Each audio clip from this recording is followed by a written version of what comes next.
Hey guys, what's up? This is Nate from Technotronica. Just got done watching the E3 press briefing from Microsoft, finally unveiling what was formerly known as Project Scorpio. It is now officially the Xbox One X. But anyway, a lot of details to get into, so why don't we just go ahead and jump right in? Okay, so lots of big news, as I just stated. I hope you don't mind. I'm going to go ahead and use this article on IGN to kind of help keep me on topic and keep this moving forward here. So, of course, yes, Xbox Project Scorpio, now Xbox One X. They revealed a bunch of specs and internals. It's actually liquid cooled. It's smaller than any Xbox before. Even the One S, which is sitting right next to me, extremely tiny system. That's amazing that they could cram all of that power into such a small box, and very impressive, very impressive. Now, at the end of the conference, of course, Phil came back out and announced the price. Price is $4.99. How do I feel about this? Well, I'm of two minds of it. I think the price is definitely justified for what you're getting. It is a premium product. The specs of the box compared to, like a mid to high end range PC, comparable. Um, yeah, I think $4.99 is a fair price. However, I would have really liked to see that price be $3.99. I think that would have been the sweet spot. I think that would have got a lot of people maybe to jump ship from Sony back over to Microsoft. However, having your system be $100 more than your competitors, and that's even before Sony's conference coming up tomorrow, do they drop the price of the PS4 Pro? Probably not, especially now. Um, but that would totally, if Sony did that, that'd be huge and a big negative for Microsoft. But yeah, the price a little disappointing. But again, for what you're getting, it is a fair price. I just think that the direction they have chose for this might have been a mistake, and it all depends on their goal as a company. Um, I personally would have hit the reset button. I would have branded this as a whole new Xbox, not an Xbox One older brother, if you will. That's just personally what I would have done. Moving along, we've got Forza Motorsport 7 got announced, and they showed it running 4K, 60 frames per second. They said rock solid 60 frames per second. It looked awesome. But of course, if you want to showcase graphic capabilities of your new system, you want to show it on a racing game because those are kind of the easiest to hit those high frame rates, stuff like that. Not a ton going on to render in the background and such, but nonetheless, Forza Motorsport 7, of course, a flagship title of Microsoft, looking fantastic. Now, this next game really excited me. Metro Exodus. Uh, I've played the previous Metro games. I've liked them a lot. Graphically, they are beautiful. I love the tone, the setting, very dark, dreary, creepy.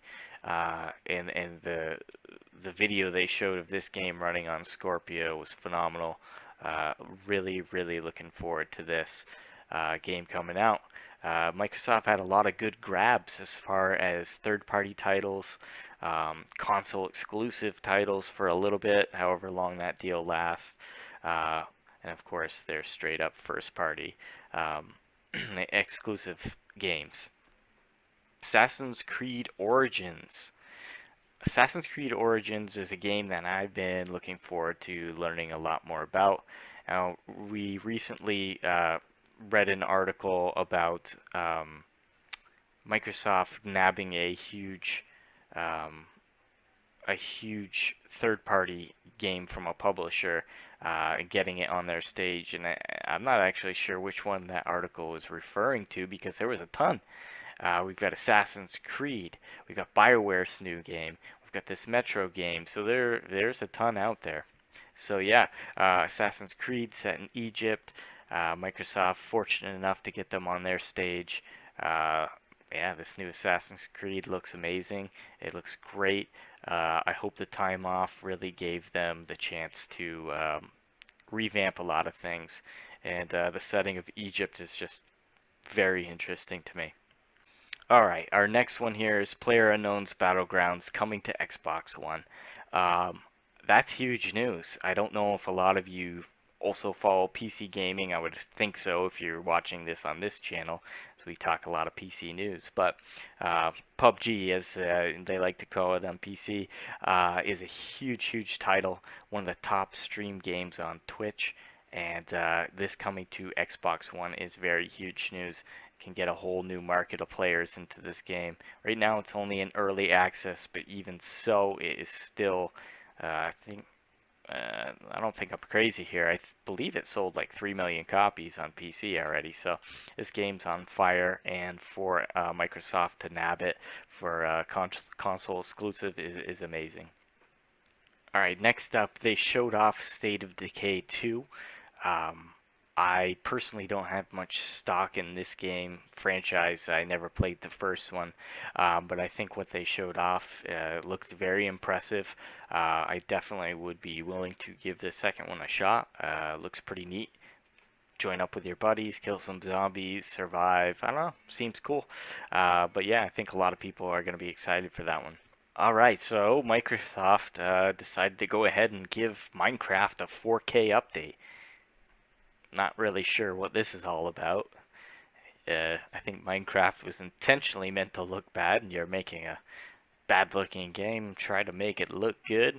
I don't know. Seems like a waste of time to me, but I definitely was on Twitter during the conference, and that seemed to be the sentiment from everyone. Like, why are you investing time in a game that was meant to look bad? Try to make it look good. I don't know. I guess they got to do something. Alright, so next up we've got this really neat game called The Last Night. I've got the video playing here in case you guys missed this. A lot of huge buzz online for this one. Kind of a 2D Blade Runner-esque looking game. Looks really neat. I'm not usually into these 2D games or whatever, but this looks freaking awesome. Look at this. This is beautiful. Yeah, I definitely want to check this out. I don't know about you. Alright, so our next game here, Sea of Thieves. I know a lot of you out there are excited for this game from Rare. Looks like it's not coming out till early 2018, which might be disappointing to some of you. I know a lot of you are expecting it to come out this year because they've kind of touted this for a little while now. But yeah, what they showed off was really neat. Kind of showed more of what the actual game is, not just like, hey, it's pirates and you play with people. They kind of showed, going on a mission, as you can see on the screen here, diving for some treasure with your buddies, getting into some trouble, some wildlife with the sharks, getting some loot. I don't know, seems really neat. Don't know if it's necessarily for me, but I know a lot of you are excited for it. So I hope it turns out well. Alright, so next we got Cuphead. Cuphead. They've been showing this game for, I think this is the third E3 in a row. It still hasn't freaking came out. Finally coming out September 29th on Xbox One and PC. So that's really exciting for everyone that was looking forward to it. I think the art style of this game is really, really neat. Kind of that old cartoon Mickey, Steamboat Willie kind of feel. Again, don't know if it's for me per se, but I really respect how much work they put into the art style and animation of the game. So for all of you out there that are excited, it's coming very soon. Alright, so moving on, we've got Crackdown 3. Surprise, starring Terry Crews as the main character of the game, I believe, is what they were getting at there. Yeah, Terry Crews as Commander Jackson. I played the old Crackdown games and they were okay to me, but this one looks really funny. And how can you say no to Terry Crews? Dude's hilarious. What was concerning with what they showed here at E3 was there did seem to be noticeably less destructive elements going on in this trailer, which is a little concerning. Did they scale that back? Can you not topple down buildings like they were shown before? Um, or was the focus more on Terry Crews and stuff like that? I don't know, but I guess one takeaway would have been, yeah, this trailer that they showed this year showed a little bit less destructive elements. So it's just something to be keep your eye on before pre-ordering or picking this one up. But yeah, definitely excited to see how this does. Okay, next up is some huge news that I was praying was coming this year. Um, it did in fact come true. Phil Spencer came out and announced how successful their backward compatibility program was for Xbox 360 games. Kind of contradictory to some of the reports that came out recently. I'm sure the truth probably lies somewhere in the middle there. But anyway, this is huge news, I think. To have Xbox as one platform, to have your original Xbox games be playable, your 360 games be playable, your Xbox One games be playable, and now moving forward to Xbox One X. All of those are possible on that machine, I think is stunning and phenomenal. And I commend everyone over at Microsoft, Phil Spencer, everyone that really pushed for this and got this through. I think it's great for the industry. I think it's great for gamers, and I think it's great for game preservation's sake as well. So I got nothing but good things to say about this program and the fact that they came out this year and not only released a new console, but threw everyone a bone as well with original Xbox backwards compatibility is just amazing. So good on you, Microsoft. That was a lot of goodwill there, and I think that is a phenomenal program. All right, last up we have one of the most exciting things of the conference. BioWare, of course, at EA's press conference yesterday, Saturday, went ahead and announced their new game, Anthem, and they said, if you want to see more, tune in tomorrow during Microsoft's press briefing for an in-depth look at the game. Now, I gotta be honest with you guys. Yesterday, I was speaking with Armin, who's on this channel on the Benchmark show. He was very excited for this, and initially, what they showed at EA's conference was actually kind of made me feel like I was really down on it at first. I was really down on it because I felt it gave me shades of like kind of Titanfall and all this territory that's already been treaded before in other universes. So initially I was pretty unimpressed, but as you can see on the screen here, this actually does look phenomenal. I probably was wrong here in being down on it at first. The graphics look amazing. What's interesting here is in this part of the trailer, they're actually showing a first-person perspective. So I was like, oh my god, is BioWare making this first-person shooter? That's really freaking cool. But as this trailer progresses, we find out you get into your little mech suit here, and basically it's a third-person game. Remind me a lot of the action and stuff from Mass Effect Andromeda, but pretty much Mass Effect Andromeda on steroids. They were flying all around, jumping all around, using these crazy abilities and powers. It almost looks like a this is gonna sound crazy to some people maybe, but it looks like a better version of Destiny is what they're going for. More open, more interactive. Looks like you're getting loot. The world looks interesting. The creatures look interesting. Yeah, if I can find people to play this with consistently, I definitely might give this a shot. Of course, we still gotta learn a lot more details. It just got announced, but what we did see here looks phenomenal, and I think it's pretty clear what BioWare has been focused on, and it wasn't exactly Mass Effect Andromeda, because just this trailer alone kind of makes Mass Effect look not so pretty anymore. So remains to be seen, but very, very excited for this title now. It's coming out, I would assume, next year. Maybe, I guess we'll find out at a later time. But yeah, keep your eyes open on this one here. The title's name is Anthem, and yeah, oop, it almost looks like a Rancor.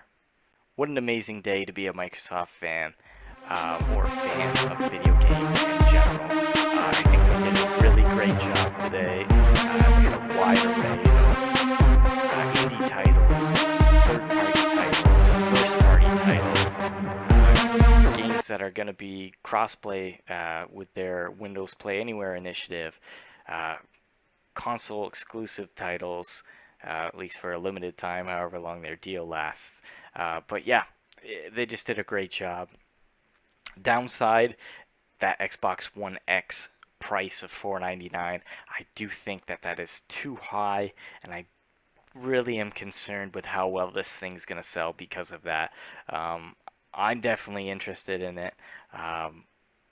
We'll see if I actually get one. I do have a high-end PC that I can play most of these titles on, but I am optimistic about getting one in the future. We'll see.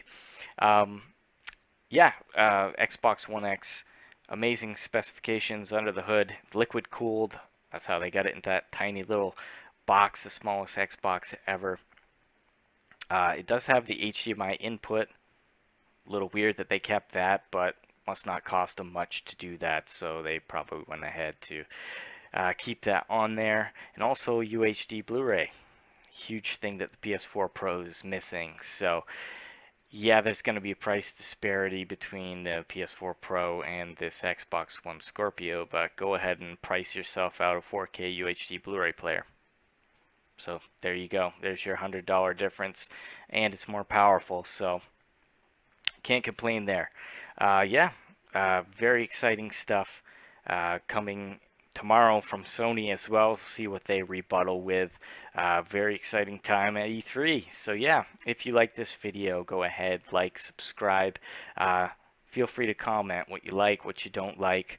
I understand the microphone thing is probably annoying to some of you. I am working on getting a new one or getting my old Blue Yeti fixed.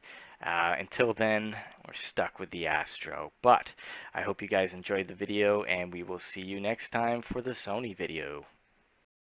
To say, with watching the trailer, definitely interested in the game. I think what they showed well.